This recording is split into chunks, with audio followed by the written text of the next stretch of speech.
ناوم لاڤان ئەمیر حاجی ڕەزا دەرچووی کۆلێژی ئەندازیارە پشتوپاڵەکانی زانکۆی سەلاحەدینم. تقریبا ماوەی 16 ساڵە ئەمن کراوی دروست دەکەم، بەس تقریبا 5 ساڵێک دەبیتن لە ڕێی ئەکاونتەکانمەوە پەیجم دانا و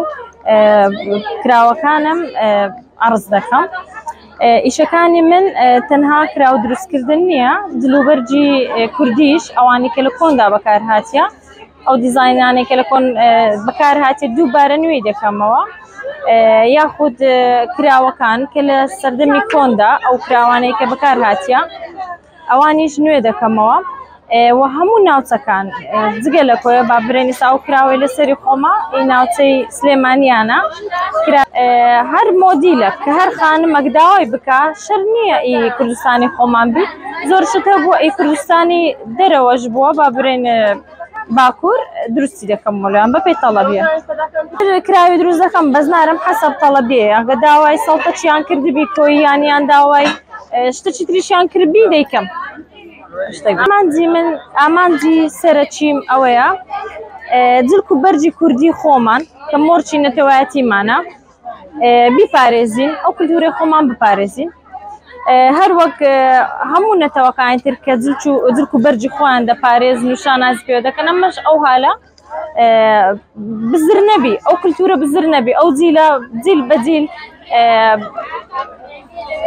نوێی بکەی، یعنی ئەو کولتورەی بۆ جیلەی بناسێنێ. زۆر باشە ئەگەر ئەتوبێت و توانات هەبی ئیش بکەی، چ لە ڕووی جەستەییەوە چ لە ڕووی فکریەوە کە فکرەکەت هەبوو یاخود توانات هەبوو بیکە، هەر کاتێک توانات هەبوو بیکە. داواکارم لە خانمەکان هیچ کاتێک بەدەستی بەتاڵدانەنیشن، هیچ کاتێکیش درەنگ نییە لۆ ئیشکردن، ئەمیش لە سفرەوە دەستم پێ کردیە و ئێستاش لەخوای بە زیادبی زۆر خەرک داوای شتەکانم دەکات، چ لە کۆیە بیت لە دەرەوەی کۆیە بی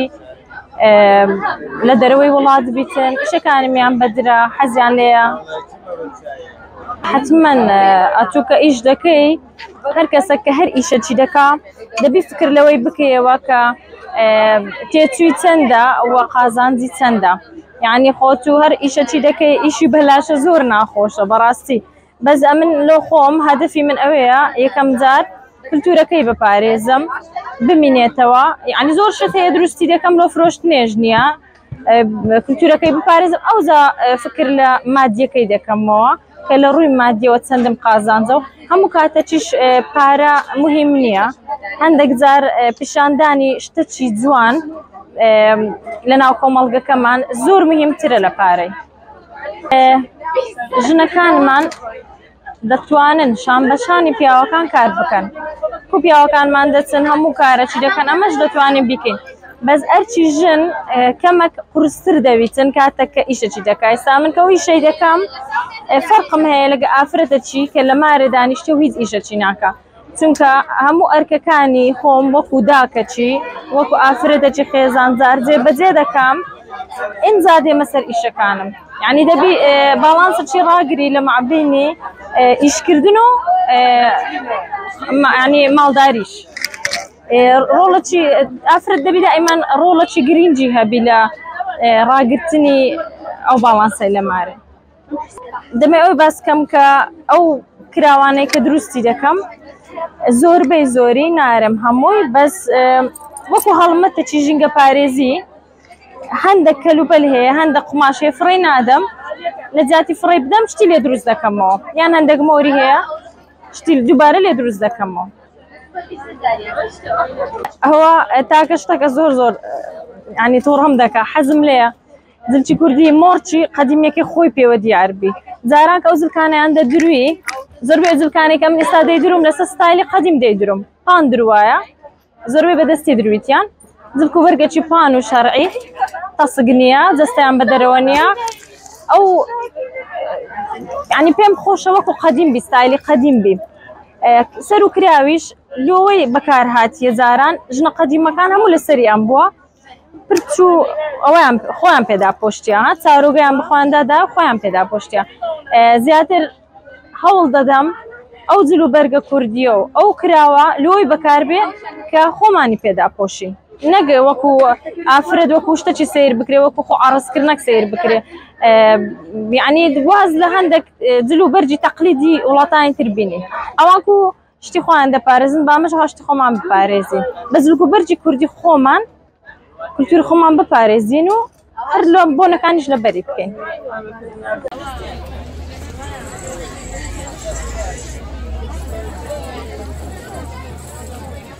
ئەمیرە کاری دەستی ئەمیرە لە ماڵەوە ئیشی ئێکسسوارات چنین ئەو بابەتانی خانمان دەکەین لەسەر خوا زیاتر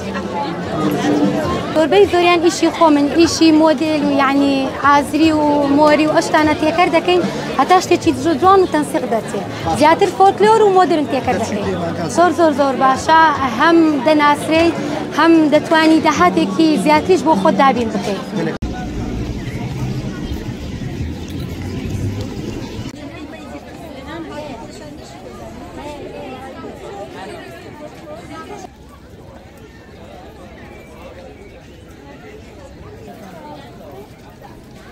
بابو عرس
ارتباط